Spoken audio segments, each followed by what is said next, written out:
quiero darle la más cordial bienvenida a este nuevo estudio bíblico. Bueno, se dan cuenta que no estoy en la casa, en Arica. Estoy en Valparaíso ahora visitando a Benjamín. Y muy contento porque hace tiempo que no salíamos de la casa, tanto tiempo encerrado allá. Así que quise hacer ahora así como al aire libre la cosa, para que sea un poquito más amena. Y aprovechando que la temperatura, ustedes ven que estoy un poquito más veraniego, no traje mucha ropa para acá, pero sí traje lo importante. El libro de estudio y la Biblia. Que eso nos va a acompañar durante todos estos estudios bíblicos que tengamos. Espero un par de estudios bíblicos más desde acá de Valparaíso. Muchas bendiciones, hermanos, y que nos ayude Dios en este momento.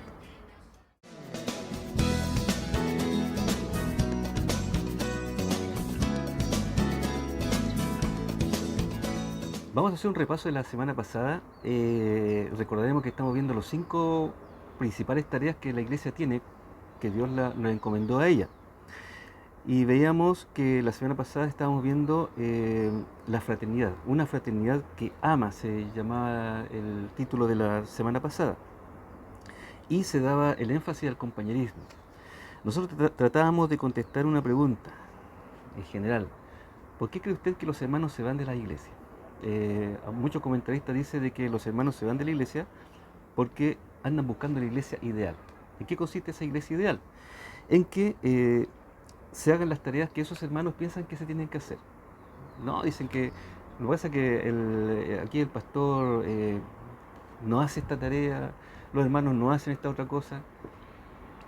Pero conversando con aquellos hermanos que se han ido de las iglesias, es que los hermanos los han dejado de amar.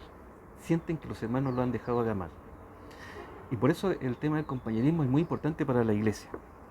Y veíamos la semana pasada que bajo el título Una fraternidad que ama, que Jesús dijo: en esto conocerán que son mis discípulos, si tuvieres amor los unos con los otros.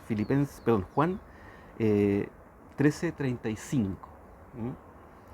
Entonces, ese es nuestro sello distintivo, en que nos amemos los unos a los otros. En estos días que no hay mucho amor, ¿ah? En que escasea esto. Entonces, Dios no nos llama testigos, básicamente. ¿Ah? Dios nos llama hijos. Esa es la unión fraternal, esa es la unión fraternal que Dios quiere formar con nosotros. Y a eso aspiramos nosotros mismos a fortalecer los unos a otros. Otra cosa que debemos enfatizar también, que el símbolo máximo de compañerismo dentro de la iglesia es el bautismo. ¿Por qué razón el bautismo? Porque al ser bautizado, al obedecer a Dios con el bautismo, nosotros pasamos a pertenecer a la familia de Dios, que es la iglesia. Por lo tanto, el bautismo es una expresión máxima de compañerismo. Ahora, nosotros no debemos complicarnos, por decir de una forma, por no tener un gran compañerismo con toda la congregación. Lo que sí debemos tener compañerismo, pero no un gran acompañerismo. ¿A qué me refiero? Se escucha raro, ¿cierto? Pero Jesús tenía un grupo pequeño, que eran los 12 discípulos y que posteriormente fueron apóstoles. Sabemos que Jesús tenía muchos discípulos, pero tenía 12 en particular. Y de ese grupo pequeño, tenía un grupo aún más pequeño, que él tenía mayor compañerismo con ellos. Ese grupo pequeño estaba conformado por 3 discípulos, ¿cierto? Los conocemos. Entonces, si usted tiene dentro de la iglesia algunos hermanos más cercanos que otros, no se preocupe, porque así es como funcionamos los seres humanos, con grupos más pequeños. No es malo. Lo que sí es malo es no tener compañerismo con todos los de la iglesia, con todos los hermanos. Eso sí, no es recomendable, porque en esto conoceráis todos que son mis discípulos, si tuvieres amor los unos para los otros. Básicamente eso es lo que vimos la semana pasada. Vamos a continuar ahora con el último propósito o tarea que tiene la iglesia.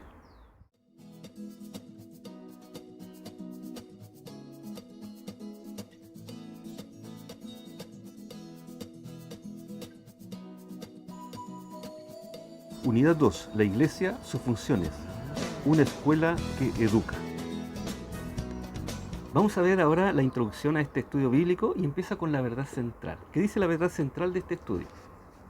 Dice, el hogar, la escuela y la iglesia son las instituciones que deben unir sus mejores esfuerzos para formar al ser humano total. La iglesia está llamada a señalar cuál es la clase de persona que debemos hacer surgir. ¿Por qué? ¿Qué cosas está enseñando la escuela?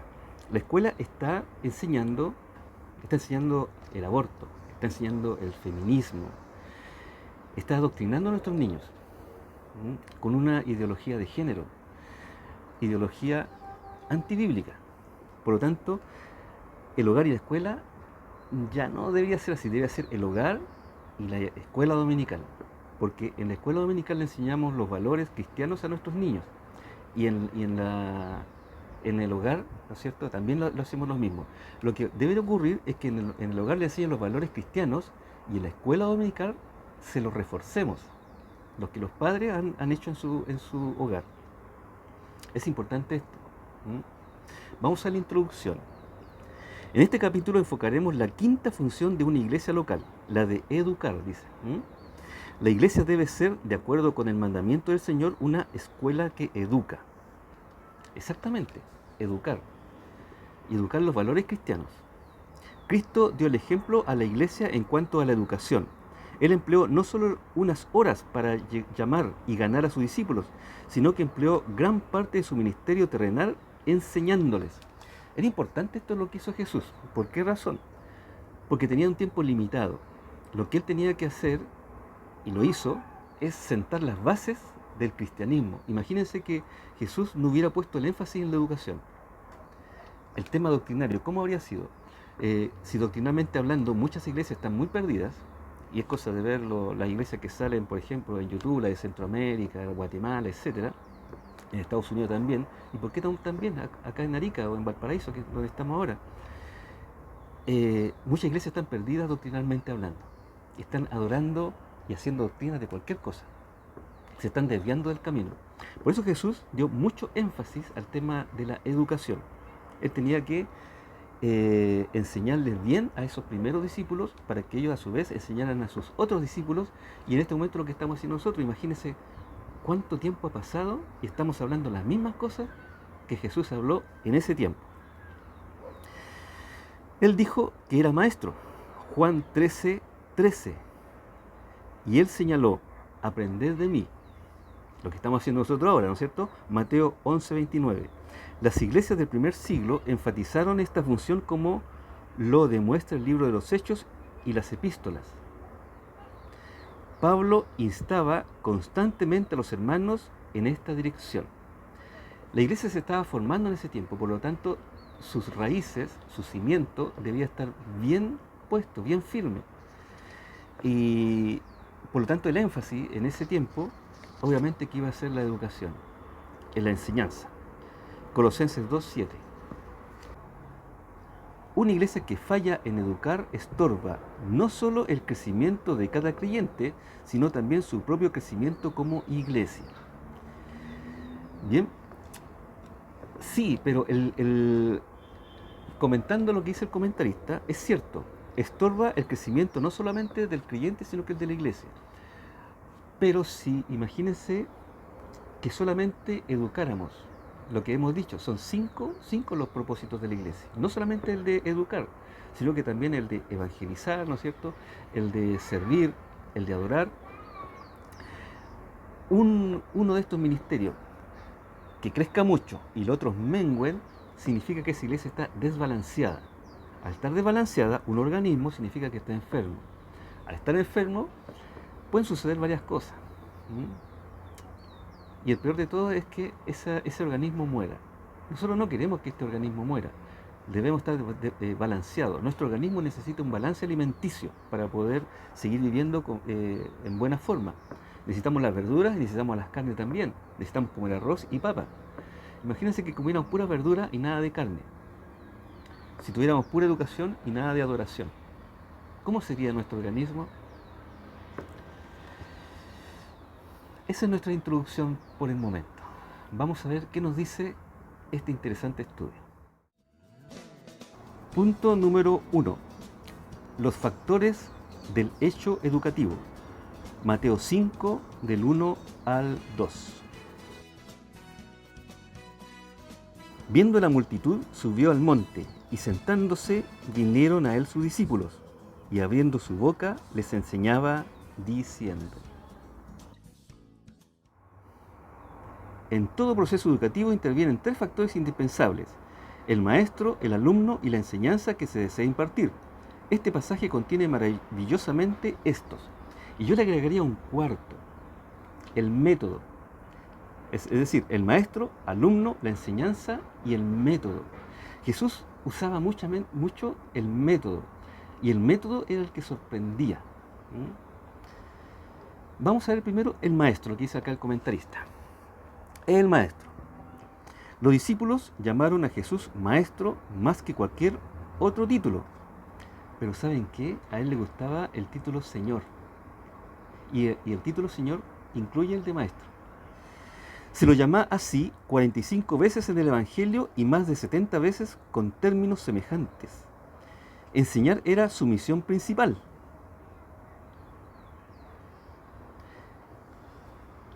Bueno, ahí voy a hacer un alto. Si ustedes creen que educar era la misión principal de Jesús, háganme la anotación al final, hagan un comentario. Pero yo quiero hacer un comentario. Enseñar no era su misión principal. ¿Cuál era la misión de Jesús? ¿Qué dijo que él había venido? Dijo, yo he venido a recuperar lo que se había perdido. Y la enseñanza fue una herramienta para eso. No fue su misión. ¿Ya? Todo lo que hizo Jesús fue una herramienta para cumplir su misión principal. ¿Y cuál es su misión principal? Rescatarlo a usted y rescatarme a mí. Una de las objeciones, cuando uno le pregunta a una persona que no es cristiana, uno dice, ¿qué fue Jesús para usted? Y él dice, él fue un maestro. Eso es lo que es Jesús para la gente que no es cristiana. Pero si yo le preguntara a usted, ¿qué fue Jesús para usted? ¿Qué me contestaría? Yo estoy seguro que usted me contestaría, Jesús para mí es mi Salvador.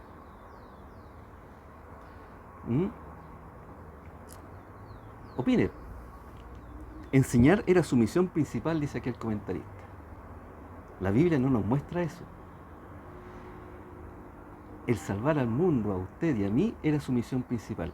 Y la enseñanza fue simplemente una muy buena herramienta, por supuesto, pero para cumplir la misión de Jesús. Con frecuencia fue sanador, dice acá. Algunas veces obrador de milagros. Frecuentemente predicador, pero siempre maestro. Convirtió la enseñanza en la principal actividad para llevar a cabo su plan de salvación. Miren, acá corrige. Como maestro fue diferente. Él ilustró su enseñanza con una vida perfecta. ¿Quién está de acuerdo con eso? Levante su mano. Porque Jesús hizo de su vida la enseñanza en sí. Si nosotros queremos aprender de Jesús, hagamos las cosas que Jesús hizo. Pongamos el interés en donde Jesús puso su interés. La mayor exaltación de la profesión o ministerio de la enseñanza es esta. 2 puntos, énfasis. Cuando Jesucristo tuvo que escoger el trabajo de su vida, escogió ser maestro.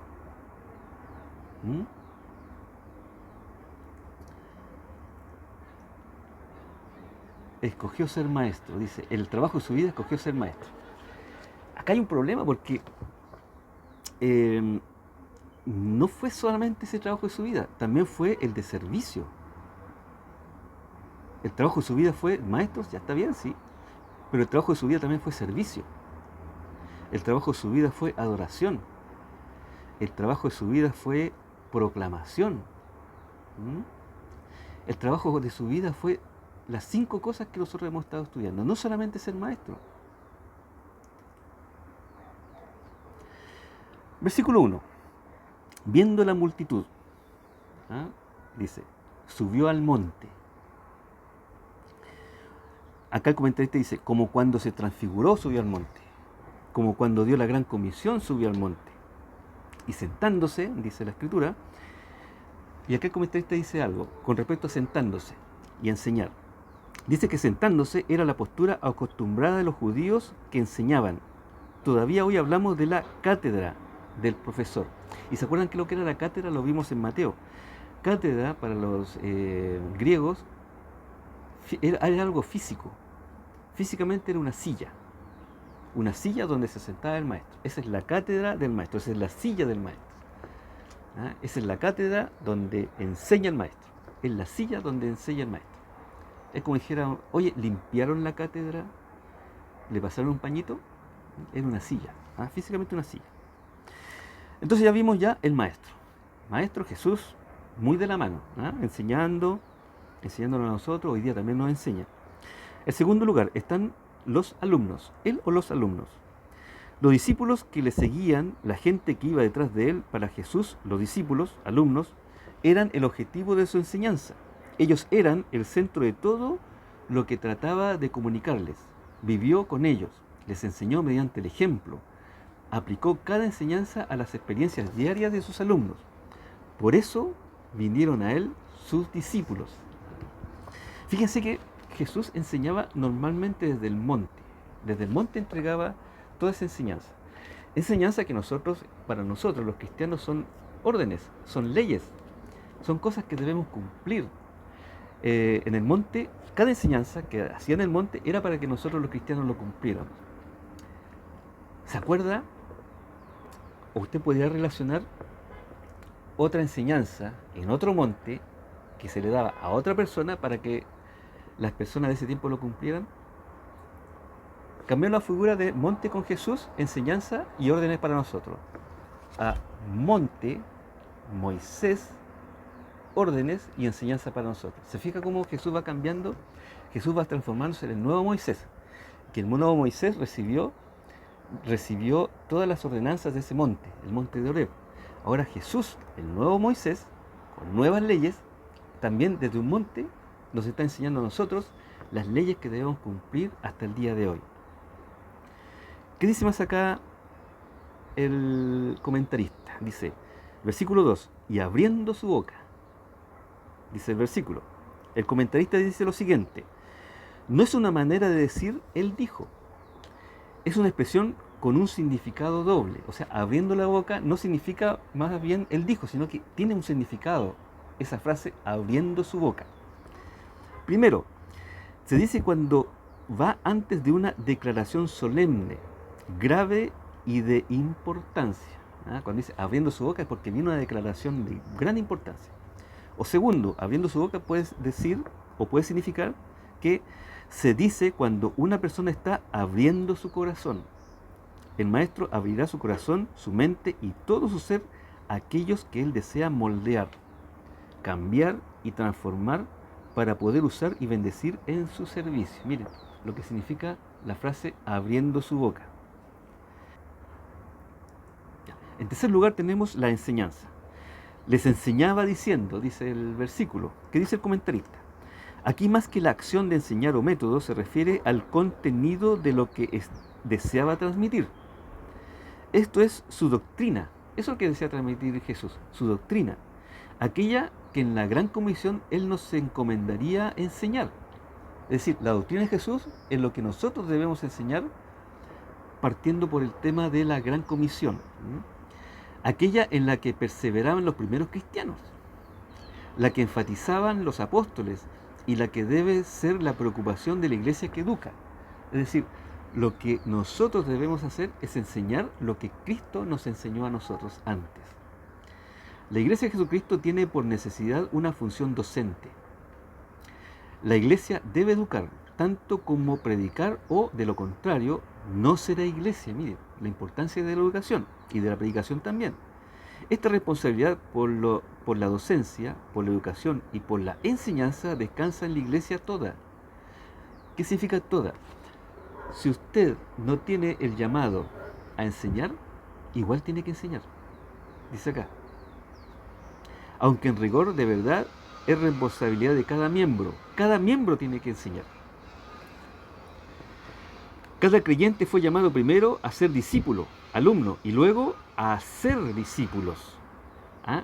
Usted y yo nos llamaron a ser discípulos y después a hacer discípulos. Y en esta responsabilidad tiene una tarea educativa y de destino en forma permanente. Eso es los factores del hecho educativo. Punto número 2. La urgencia de la función educativa. Mateo 28, del 18 al 20, Hechos 2:42 y 11:26. Y Jesús se acercó y les habló diciendo: Toda potestad me es dada en el cielo y en la tierra. Por tanto, id y haced discípulos a todas las naciones, bautizándolos en el nombre del Padre y del Hijo y del Espíritu Santo, y enseñándoles que guarden todas las cosas que os he mandado, y aquí estoy con vosotros todos los días hasta el fin del mundo. Amén. Y perseveraban en la doctrina de los apóstoles, en la comunión unos con otros y en el partimiento del pan. Y se congregaron allí todo un año con la iglesia y enseñaron a mucha gente, y a los discípulos se les llamó cristianos por primera vez en Antioquía. Bueno, este punto 3 lo vamos a dividir en 3 puntos. Primero, dice, esta función educativa fue, en el primer punto dice, enseñada por Cristo. Mateo 28, 18 al 20. Dice así, versículo 18, toda potestad me es dada en el cielo y la tierra. ¿Qué dice el comentarista? Dice, Jesús entrega la gran comisión a sus discípulos, a su iglesia, y comienza afirmando que todo poder le pertenece tanto en el cielo como en la tierra. Acá hay que hacer una observación. Cuando dijo esto, todavía la iglesia como tal no se estaba formando todavía. Se lo dijo a los discípulos de forma individual. Por lo tanto, no podemos entrar en la excusa de decir, por ejemplo, ¿saben qué? Yo no pude ir a ser discípulos porque la iglesia no tenía un plan de ser discípulos. Nosotros vamos a ser apuntados con el dedo como no fieles a la palabra de Dios. Porque en estricto rigor acá todavía no estaba formada la iglesia. ¿Ah? Fue un mandato en forma individual. Hay que hacer énfasis en esto. ¿Qué más dice el comentarista? Luego de su resurrección, Él está investido de su divina realeza. Este poder o autoridad de Dios del cielo en la persona de Cristo es el fundamento y la garantía de la misión que va a dar a los suyos. ¿Por qué dice el versículo siguiente? Dice, por tanto, id, dice. Dado el poder que Él tiene y promete, ellos deben ir, dice acá el comentarista, salir a buscar desesperadamente a los perdidos, a todas las naciones. No debían esperar a la gente, debían ir. ¿Qué es lo que hacemos nosotros cuando estamos en nuestra iglesia, ¿no es cierto? Cuando queremos hacer algo. Es que no viene nadie. Mire, vamos a hacer un plan de educación y vamos a invitar a las personas. Vamos a invitar a las personas, a toda la población. Ya, lo invitamos, qué sé yo. Empezamos la reunión y no viene nadie. Pero nosotros tratamos. Los invitamos, ¿no es cierto? Pero ustedes no vinieron. Nosotros los invitamos. Acá no. Ellos no tienen que venir. El discipulado no es que ellos vengan. El discipulado es que nosotros vamos. Y no lo hemos entendido así. ¿No es cierto? Ir y hacer discípulos. No que los discípulos vengan a ti, sino que tú ir a los discípulos. Eso es lo que está diciendo Jesús. Esta es una orden permanente que debe consumir a cada iglesia y a cada seguidor de Jesucristo. El desafío, la aventura es aquí y más allá, aún alrededor del mundo. Hacer discípulos, dice, bautizándolos, enseñándoles. Aquí está el método de la gran comisión. Hacer discípulos, esto es traer a cada persona que conoce a Cristo a una relación de discípulo, alumno y maestro para con Él. Esa debe ser la relación. ¿Usted tiene algún discípulo? ¿Tiene una relación maestro-alumno con alguien? Es que puede decir, es que yo no soy llamado a la enseñanza. Ese es el problema que se corre. No, nosotros debemos hacer discípulos. Por tanto, id y hacer discípulos.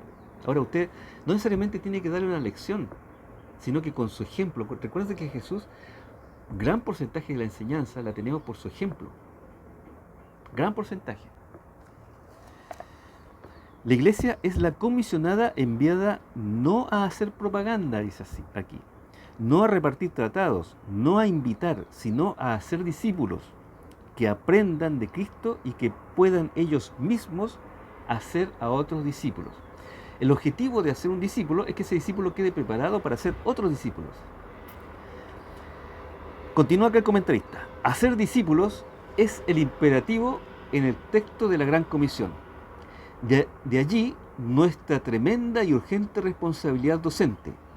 Esto incluye todo el Evangelio, todas las cosas que os he mandado, dice acá en el versículo. No solamente ciertos énfasis o doctrinas, todo y a todos. En este caso, él no nos aconseja ni sugiere. ¿Ah? Yo les sugiero que vayan a ser discípulos. Yo les aconsejo, no, eso no dice Jesús, dice que vayan y hagan discípulos.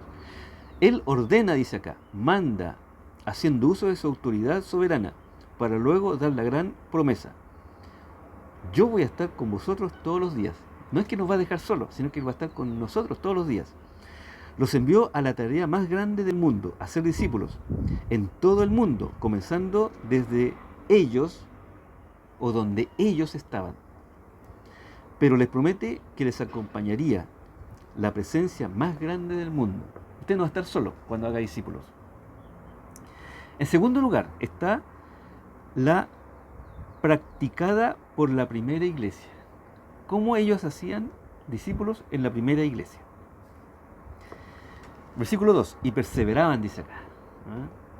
Eran constantes y firmes en oír y aprender lo que se les enseñaba. La acción era insistente en la doctrina de los apóstoles. O sea, ellos perseveraban en la doctrina de los apóstoles. Es decir, en la instrucción, en la enseñanza que ellos les suministraban. La iglesia era consciente de la urgencia de la educación de aquellos que se convertían. Se convertían y los educaban. Se convertían y les enseñaban. Se convertían y los discipulaban. Nos está faltando eso a nosotros, a toda la iglesia en general. En el tercer punto dice, continuada por los apóstoles, la educación, ¿no es cierto? Versículo 26. Y se congregaron allí todo un año con la iglesia. Está hablando de Pablo. Y enseñaron a mucha gente, y a los discípulos se les llamó cristianos por primera vez en Antioquía. Antioquía era una iglesia espectacular en ese tiempo. El siglo apostólico está caracterizado por el énfasis en la función educativa. Todos los apóstoles son el fiel testimonio de esto. Claro, porque ellos tenían que reforzar la sana doctrina. Recordemos que incluso después hubo un problema con el tema doctrinario de la iglesia primitiva. Llegaron los judaizantes. ¿Saben ustedes quiénes eran los judaizantes? Eran aquellos cristianos que habían sido judíos y que estaban tratando de meter a la iglesia costumbres judías, como por ejemplo, y la más compleja para los apóstoles, la circuncisión. Querían que los cristianos se circuncidaran, cuando eso era un mandato del Antiguo Testamento. Y nosotros estamos ya en el Nuevo Testamento. Todas las cosas esas pasaron.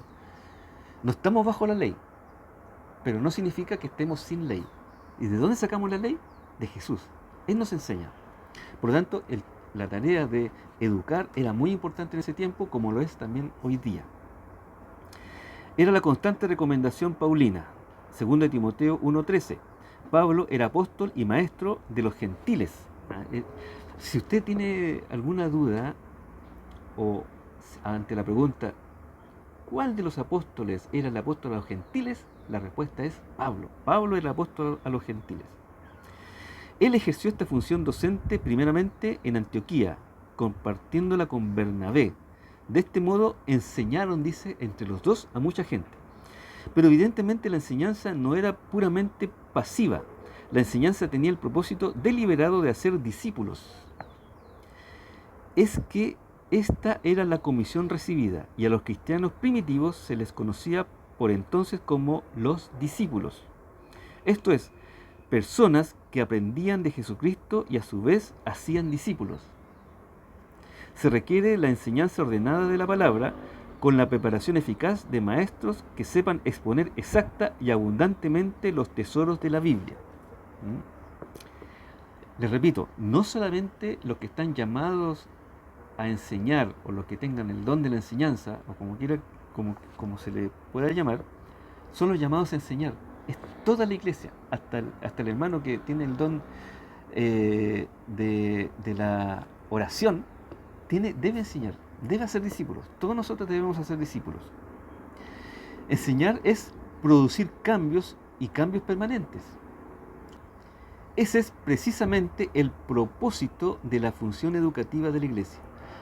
Cuando la educación funciona adecuadamente, produce cambios en la vida de las personas. Esa educación enseña de Jesucristo. Y Jesucristo produce el cambio.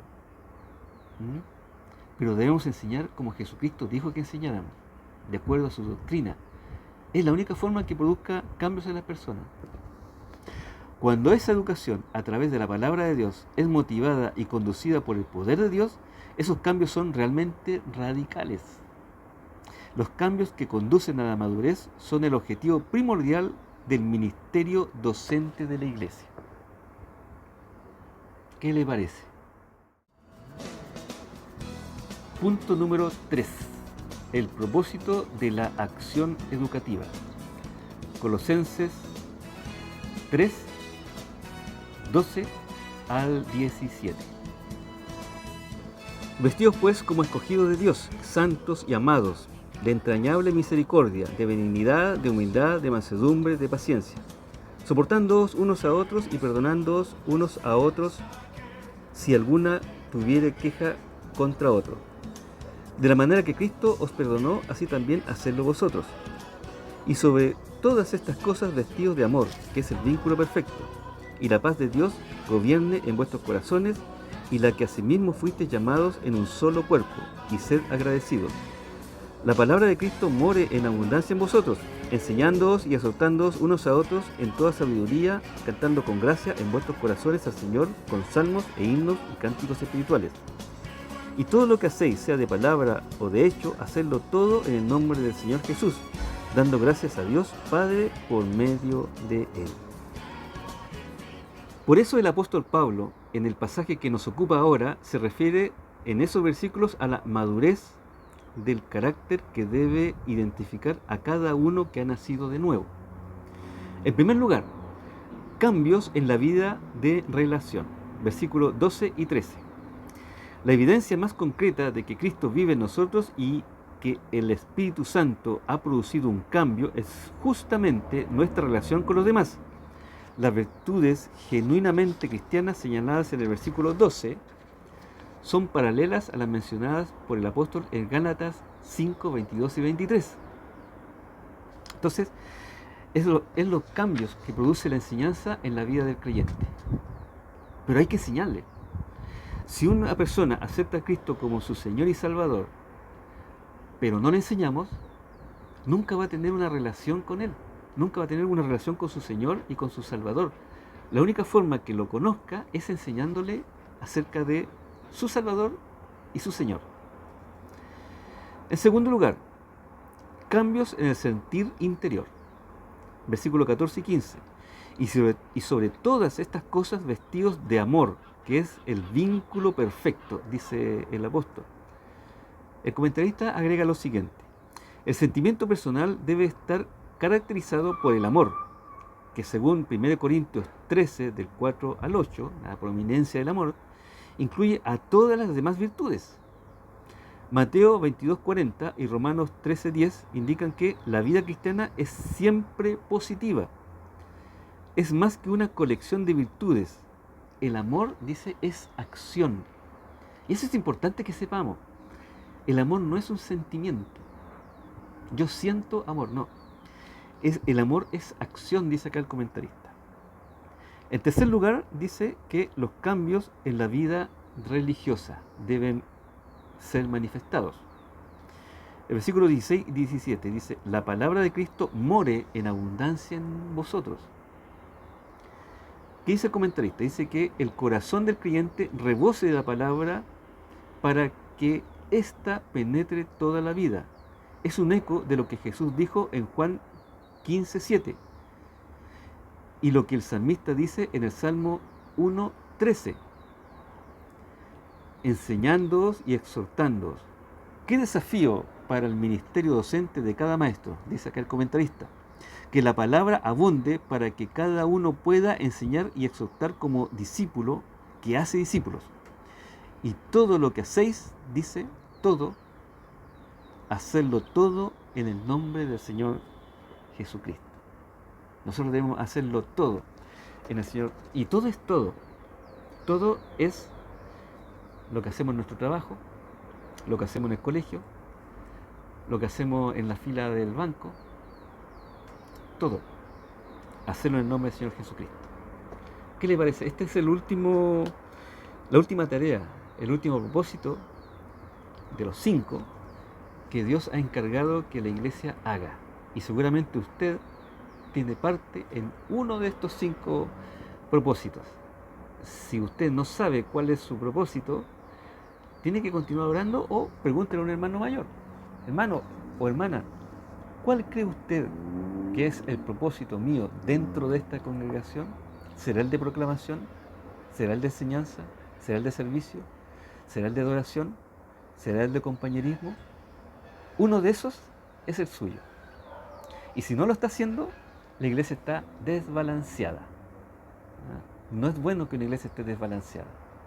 Todos estos propósitos deben estar al mismo nivel dentro de la iglesia para que todos funcionemos bien.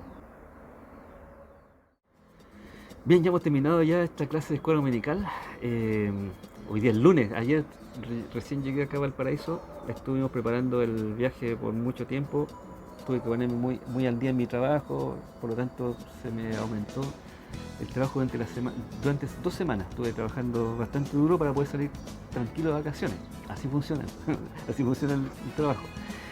Pero ya estoy acá ya, un poquito más relajado, mi segundo día que estoy acá en Valparaíso. Y esperemos que Dios nos continúe bendiciendo a nuestra congregación, a nuestra iglesia.